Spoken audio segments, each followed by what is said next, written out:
কাজ করার সময় একটা আকাজ করে ফেলছি, কি যে একটা অবস্থা। চার গাছটা ভেঙে গেছে অসাবধানতার কারণে। এই কারণেই কাজে আসার সময় একটু কুল থাকতে হয় আর সাবধানতার সাথে কাজ করতে হয়।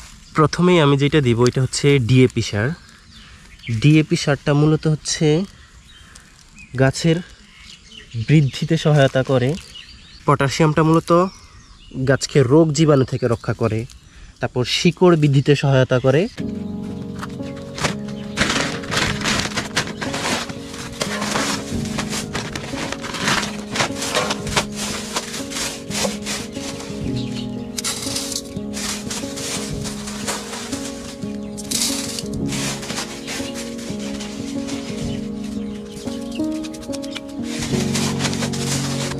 আসসালামু আলাইকুম, মিজি এগ্রোতে আপনাদের সবাইকে স্বাগতম। আশা করছি সবাই ভালো আছেন, আমিও আলহামদুলিল্লাহ ভালো আছি।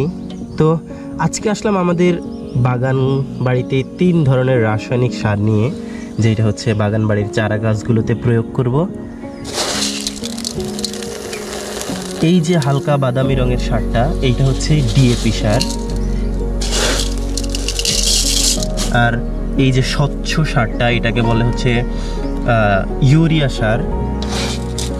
আর এই দিকে রয়েছে আমাদের এই যে লবণ চিনির মতো দেখতে অনেকটা, তার সাথে হালকা লালচে, এই সারটা হচ্ছে এমওপি সার। এটার আরেকটা নাম হচ্ছে পটাশ। তো চলেন চারা গাছগুলোতে প্রয়োগ করতে করতে আপনাদের সারের উপকারিতাগুলো বলি।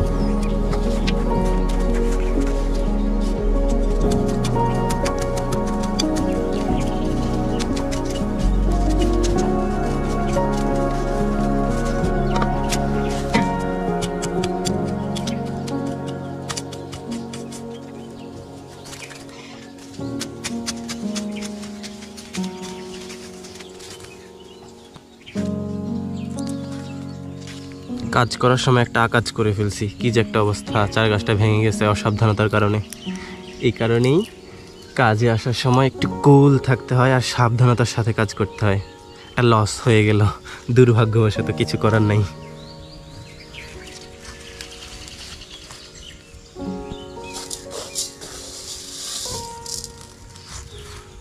প্রথমেই আমি যেটা দিব এটা হচ্ছে ডিএপি সার। ডিএপি সারটা মূলত হচ্ছে গাছের বৃদ্ধিতে সহায়তা করে। তারপর গাছ যদি মনে করেন যে অনেক বড় হয়ে গেছে, ফুল আসছে না, তখন এটা গাছে ফুল আসতে সহায়তা করে। এটা হচ্ছে মূলত ডিএপি সারের কাজ। এই দিকে হচ্ছে পটাশিয়াম। পটাশিয়ামটা মূলত গাছকে রোগ জীবাণু থেকে রক্ষা করে। তারপর শিকড় বৃদ্ধিতে সহায়তা করে।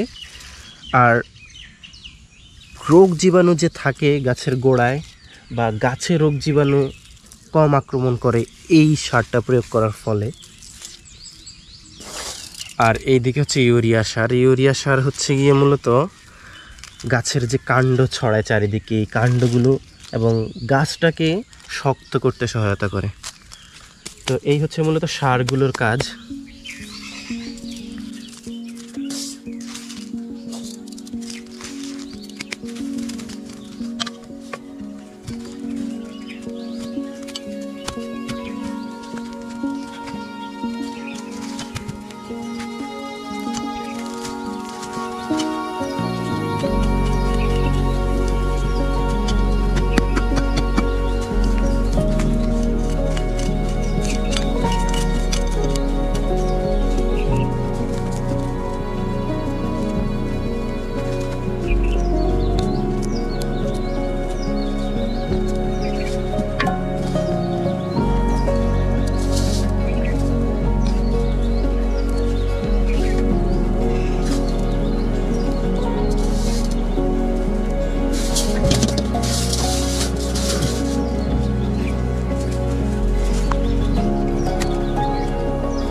সার প্রয়োগের সময় এখানে আরেকটা জিনিস খুব ভালো করে খেয়াল করতে হবে, যাতে সারটা কোনোভাবেই গাছের মূলের মধ্যে না পড়ে।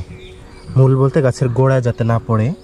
আর মাদার চারপাশে একটু সামান্য দূরত্ব বজায় রেখে চারপাশে মাটি সরিয়ে সারটা দিয়ে তার উপর মাটি চাপা দিয়ে দিতে হবে। অন্যথায় গাছের গোড়ায় যদি সারটা পড়ে তাহলে কিন্তু অনাকাঙ্ক্ষিতভাবে গাছ মারা যেতে পারে। তাই আমাদের এই ক্ষেত্রে একটু সতর্কতা অবলম্বন করতে হবে।